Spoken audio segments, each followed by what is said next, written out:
Welcome to Love's Tender Flame, Tales of Romance. I'm Mardell, and here's Chapter 9 of The Harvester by Gene Stratton Porter. The Harvester goes courting. She is on Henry Jameson's farm, 4 miles west of Onabasha, said the Harvester, as he opened his eyes next morning and laid a caressing hand on Belshazzar's head. At 2 o'clock, we are going to see her, and we are going to prolong the visit to the ultimate limit. So we should make things count here before we start. He worked in a manner that accomplished much. There seemed no end to his energy that morning. Dispatching the usual routine, he gathered the herbs that were ready, spread them on the shelves of the dry house, found time to do several things in the cabin, and polish a piece of furniture before he ate his lunch and hitched Betsy to the wagon. He also had recovered his voice and talked almost incessantly as he worked. When it neared time to start, he dressed carefully. He stood before his bookcase and selected several pamphlets published by the Department of Agriculture. He went to his beds and gathered a large armload of plants. Then he was ready to make his first trip to see the dream girl. But it never occurred to him that he was going courting. He had decided fully that there would be no use trying to make love to a girl manifestly so ill and in trouble. The first thing, it appeared to him, was to dispel the depression, improve the health, and then do the love-making. So, in the most business-like manner possible, and without a shade of embarrassment, the Harvester took his herbs and books and started for the Jameson woods. At times, as he drove along, he espied something that he used growing beside the road, and stopped to secure a specimen. He came down the river bank and reached the ginseng bed at 1:30. He was purposefully early. He laid down his books and plants, and rolled the log on which he sat the day before to a more shaded location where a big tree would serve for a backrest. He pulled away brush and windfalls, heaped dry brown leaves, and tramped them down for her feet. Then he laid the books on the log, the armload of plants beside them, and went to the river to wash his soiled hands. Belshazzar's short bark told him the girl was coming, and between the trees he saw the dog race to meet her, and she bent to stroke his head. She wore the same dress and appeared even paler and thinner. The Harvester hurried up the bank, wiping his hands on his handkerchief. "Glad to see you," he greeted her casually. "I fixed you a seat with a backrest today. Now don't be frightened at the stack of herbs. You needn't gather all of those. They are only suggestions. They are just common roadside plants that have some medicinal value and are worth collecting. Please try my Davenport." "Thank you," she said as she dropped on the log and leaned her head against the tree. It appeared as if her eyes closed a few seconds in spite of her, and while they were shut, the Harvester looked steadily and intently on a face of exquisite beauty, but so marred by pallor and lines of care that search was required to recognize just how handsome she was, and if he had not seen her imperfection in the dream, the Harvester might have missed glorious possibilities. To bring back that vision would be a task worth while, was his thought. With the first faint quiver of an eyelash, the Harvester took a few steps and bent over a plant, and as he did so, the girl's eyes followed him. He appeared so tall and strong, so bronzed by summer sun and wind, his face so keen and intense, that swift fear caught her heart. Why was he there? Why should he take so much trouble for her? With difficulty, she restrained herself from springing up and running away. Turning with the plant in his hand, the Harvester saw the panic in her eyes, and it troubled his heart. For an instant he was bewildered. Then he understood. I don't want you to work when you are not able, he said in his most matter-of-fact voice, but if you still think that you are, I'll be very glad. I need help just now, more than I can tell you, and there seem to be so few people who can be trusted. Gathering stuff for drugs is really a very serious business. You see, I've a reputation to sustain with some of the biggest laboratories in the country, not to mention the fact that I sometimes try compounding a new remedy for some common complaint myself. I rather take pride in the fact that my stuff goes in so fresh and clean that I always get anywhere from 3 to 10 cents a pound above the listed prices for it. I want that money, but I want an unbroken record for doing a job right and being square and careful much more. He thought the appearance of fright was fading, and a tinge of interest taking its place. She was looking straight at him, and as he talked, he could see her summoning her tired forces to understand and follow him. So he continued. One would think that as medicines are required in cases of life and death, collectors would use extreme caution, but some of them are criminally careless. It's a common thing to gather almost any fern for male fern, to throw in anything that will increase weight, to wash imperfectly, and commit many other sins that lie with the collector. Beyond that, I don't like to think. I suppose there are men who deliberately adulterate pure stuff to make it go farther. But when it comes to drugs, I scarcely can speak of it calmly. I like to do a thing right. I raise most of my plants, bushes, and herbs. I gather exactly in season, wash carefully if water dare be used, clean them otherwise if not, and dry them by a hot air system in an evaporator I built purposely. Each package I put up is pure stuff, clean, properly dried, and fresh. If I caught any man in the act of adulterating any of it, I'm afraid he would get hurt badly, and usually I am a peaceable man. I'm explaining this to show how very careful you must be to keep things separate and collect the right plants if you are going to sell stuff to me. I am extremely particular. The girl was leaning toward him, watching his face, and hers was slowly changing. She was deeply interested, much impressed, and more at ease. When the harvester saw he had talked her into confidence, he crossed the leaves and, sitting on the log beside her, picked up the books and opened one. "Oh, I will be careful," said the girl. "If you will trust me to collect for you, I will undertake only what I am sure I know, and I'll do exactly as you tell me. There are a dozen things that bring a price ranging from 3 to 15 cents a pound that are in season just now. I suppose you would like to begin on some common easy things that will bring the most money." Without a breath of hesitation, she answered, "I will commence on whatever you are short of and need most to have."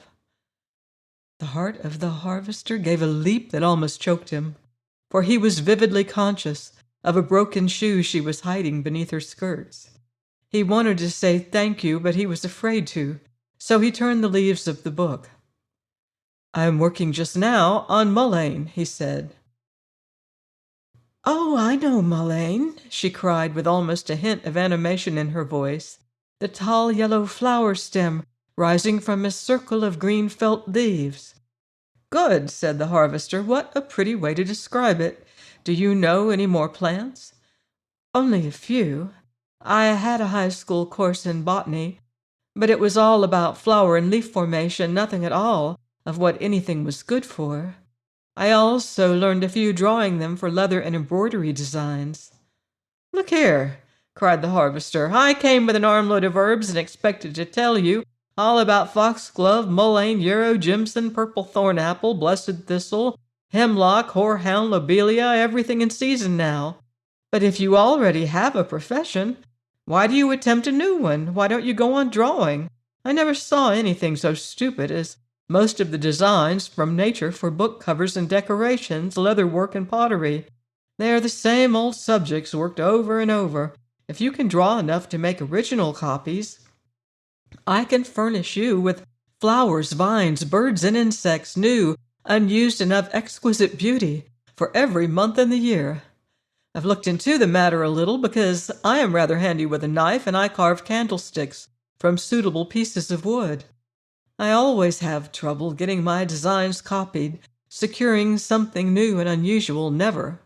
If you can draw just well enough to reproduce what you see, gathering drugs is too slow and tiresome. What you want to do is reproduce the subjects I will bring, and I'll buy what I want in my work and sell the remainder at the arts and crafts stores for you. Or I can find out what they pay for such designs at potteries and ceramic factories. You have no time to spend on herbs when you are in the woods if you can draw." "I am surely in the woods," said the girl, "and I know I can copy correctly. I often made designs for embroidery and leather for the shop Mother and I worked for in Chicago." "Won't they buy them of you now?" "Undoubtedly." "Do they pay anything worthwhile?" "I don't know how their prices compare with others. One place was all I worked for. I think they pay what is fair." "We will find out," said the harvester promptly. "I don't think you need waste the time," faltered the girl. "I had better gather the plants for a while at least." "Collecting crude drug material is not easy," said the harvester. "Drawing may not be either, but at least you could sit while you work, and it should bring you more money. Besides, I very much want a moth copied for a candlestick I am carving. Won't you draw that for me? I have some pupae cases, and the moths will be out any day now. If I'd bring you one, wouldn't you just make a copy?" The girl gripped her hands together and stared straight ahead of her for a second. Then she turned to him. "I'd like to," she said, "but I have nothing to work with. In Chicago, they furnished my material at the shop, and I drew the design and was paid for the pattern. I didn't know there would be a chance for anything like that here. I haven't even proper pencils." "Then the way for you to do this is to strip the first mullein plants you see of the petals. I will pay you 75 cents a pound for them. By the time you get a few pounds, I can have material you need for drawing here, and you can go to work on whatever flowers, vines, and things you can find in the woods, with no thanks to anyone." "I can't see that," said the girl. "It would appear to me that I would be under more obligations than I could repay, and to a stranger." "I figure it this way," said the harvester, watching from the corner of his eye. "If I can sell at good prices all the mullein flowers I can secure, you collect for me, I buy them, you can use drawing tools, I get them for you, you pay me with the mullein or out of the ginseng money I owe you. You already have that coming. It's just as much yours as it will be 10 days from now. You needn't hesitate a second about drawing on it, because I am in a hurry for the moth pattern. I find time to carve only at night, you see. And as for being under obligations to a stranger, in the first place, all the debt would be on my side. I'd get the drugs and the pattern I want, and in the second place, I positively and emphatically refuse to be a stranger. It would be so much better to be mutual helpers and friends of the kind worth having, and the sooner we begin, the sooner we can work together to good advantage. Get that stranger idea out of your head right now, and replace it with thoughts of a new friend, who is willing—" the harvester detected panic in her eyes and ended casually— "to enter a partnership that will be of benefit to both of us. Partners can't be strangers, you know," he finished. "I don't know what to think," said the girl. "Never bother your head with thinking," advised the harvester with an air of large wisdom. "It is unprofitable and very tiring. Anyone can see that you are too weary now.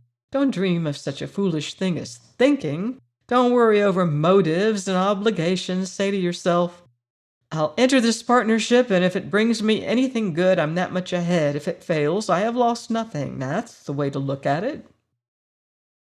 Then before she could answer, he continued, "Now I want all the mullein bloom I can get. You'll see the yellow heads everywhere. Strip the petals, bring them here. I'll come for them every day. They must go on the trays as fresh as possible. On your part, we will make out the order now." He took a pencil and notebook from his pocket. "You want drawing pencils and brushes. How many, what make and size?" The girl hesitated for a moment. as if struggling to decide what to do. Then she named the articles. And paper, he wrote that down and asked if there was more. I think, he said, that I can get this order filled in Onabasha. The art stores should keep these things. And shouldn't you have watercolor paper and some paint?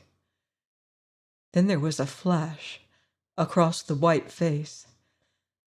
Oh, if only I could, she cried. All my life I have been crazy for a box of color, but I never could afford it, and of course I can't now. But if this splendid plan works, and I can earn what I owe, then maybe I can. Well, this splendid plan is going to work, and don't you bother about that, said the harvester. It has begun working right now, and don't worry a minute. After things have gone wrong for a certain length of time, they always veer and go right as a compensation. Don't think of anything save that you are at the turning. Since it is all settled that we are to be partners, would you name me the figures of the debt that is worrying you? Don't, if you mind. I just thought perhaps we could get along better if I knew. Is it, say, $500? Oh, dear, no, cried the girl in a panic. I never could face that. It is not quite 100. That seems big as a mountain to me. Forget it, he cried. The ginseng will pay more than half, that I know. I can bring you the cash in a little over a week. She started to speak, hesitated, and at last turned to him. Would you mind, she said, if I asked you to keep it until I can find a way to go to town? It is too far to walk, and I don't know how to send it. Would I dare put it in a letter? Never, said the harvester. You want a draft. That money will be too precious to run any risk. I'll bring it to you, and you can write a note and explain to whom you want it paid, and I'll take it to the bank for you and get your draft. Then you can write a letter, and half your worry will be over safely.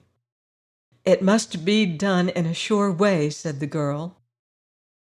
If I knew I had the money to pay that much on what I owe and then lost it, I simply could not endure it. I would lie down and give up, as Aunt Molly has.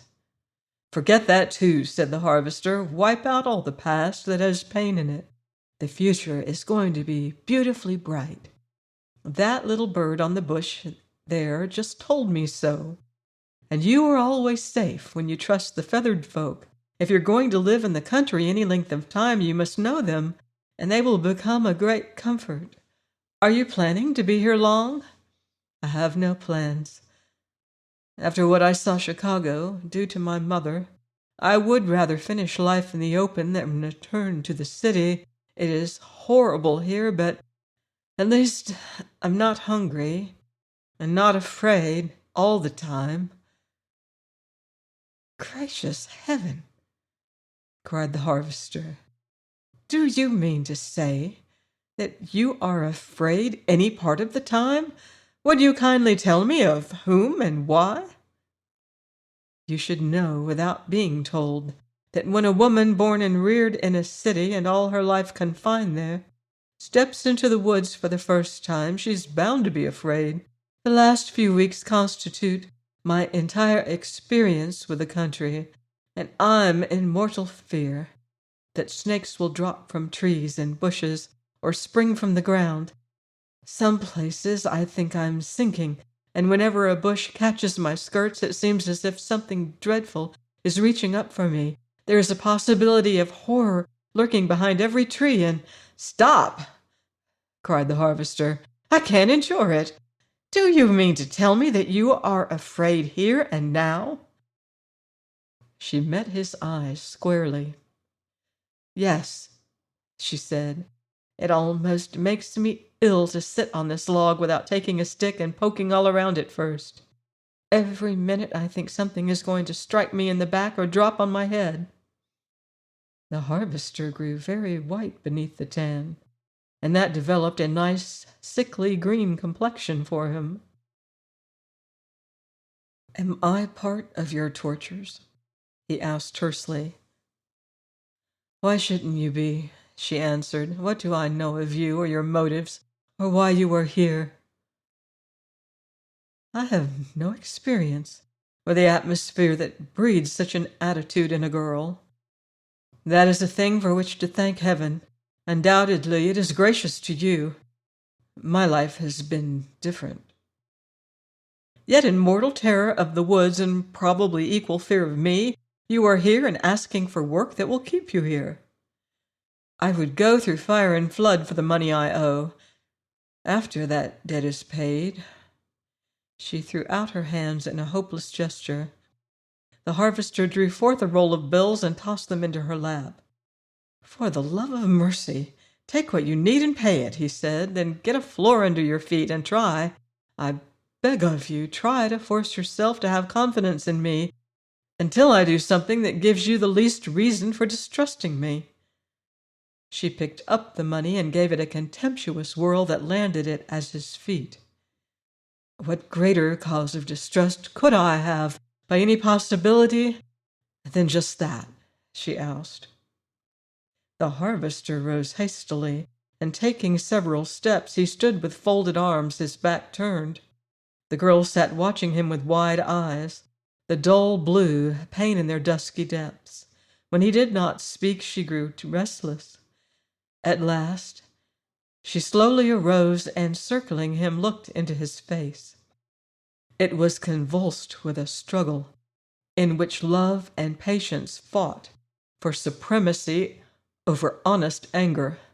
As he saw her so close, his lips drew apart and his breath came deeply. But he did not speak. He merely stood and looked at her and looked, and she gazed at him as if fascinated, but uncomprehending. "Ruth!" The call came roaring up the hill. The girl shivered and became paler. "Is that your uncle?" asked the harvester. She nodded. "Will you come tomorrow for your drawing materials?" "Yes." "Will you try to believe there is absolutely nothing either underfoot or overhead that will harm you?" "Yes." "Will you try to think that I am not a menace to public safety and that I would do much to help you merely because I would be glad to be of service?" "Yes." "Will you try to cultivate the idea that there is nothing in all this world that would purposely hurt you?" "Ruth!" came a splitting scream in gruff man tones, keyed in deep anger. "That sounds like it," said the girl, and catching up her skirts, she ran through the woods, taking a different route toward the house. The harvester sat on the log and tried to think. But there are times when the numb brain refuses to work. So he really sat and suffered. Belshazzar whimpered and licked his hands, and at last the man arose and went with the dog to the wagon. As they came through Onabasha, Betsy turned at the hospital corner, but the harvester pulled her around and drove toward the country. Not until they crossed the railroad did he lift his head, and then he drew a deep breath as if starved for pure air, and spoke. "Not today, Betsy. I can't face my friends just now. Some way I'm making an awful fist of things. Everything I do is wrong. She no more trusts me than you would a rattlesnake, Belshazzar, and from all appearance she takes me to be almost as deadly." What must have been her experiences in life to ingrain fear and distrust in her soul at that rate? "I always knew I was not handsome, but I never before regarded my appearance as alarming, and I fixed up, too." The harvester grinned, a queer little twist of a grin that pulled and distorted his strained face. "Might as well have gone with a week's beard, a soiled shirt, and a leer. And I've always been as decent as I knew. What's the reward for clean living anyway, if the girl you love strikes at you like that?" Belshazzar reached across and kissed him. The harvester put his arm around the dog. In the man's disappointment and heart hunger, he leaned his head against the beast and said, "I've always got you to love and protect me anyway, Belshazzar. Maybe the man who said a dog was man's best friend was right. You always trusted me, didn't you, Belle? And you never regretted it but once, and that wasn't my fault. I never did it. If I did, I'm getting good and well paid for it." I'd rather be kicked until all the ribs of one side are broken, Belle, than to swallow the dose she just handed me. I tell you, it was bitter, lad. What am I going to do? Can't you help me, Belle?" Belshazzar quivered in anxiety to offer the comfort he could not speak. "Of course you're right. You always are, Belle," said the harvester. "I know what you're trying to tell me. Sure enough, she didn't have any dream. I'm afraid she had the bitterest reality. She hasn't been loving a vision of me, working and searching for me. I don't mean to her what she does to me. Of course, I see that. I must be patient and bide my time. If there is anything in like begetting like, she's bound to care for me some day, for I love her past all expression. And for all she feels, I might as well save my breath. But she's got to awake some day, Belle. She can make up her mind to that. She can't see why. Over and over. I wonder what she would think if I'd up and tell her why, with no frills. She will drive me to it some day, then probably the shock will finish her. I wonder if Doc was only fooling, or if he really would do what he said. It might wake her up anyway, but I'm dubious as to the result. How Uncle Henry can roar. He sounded like a foghorn. I'd love to try my muscle on a man like that. No wonder she's afraid of him. If she is afraid of me. Afraid. Well, of all things I ever did expect, Belshazzar, that is the limit. Join me next week on Love's Tender Flame for another romantic chapter of The Harvester by Gene Stratton Porter. Until then, love deeply and live beautifully.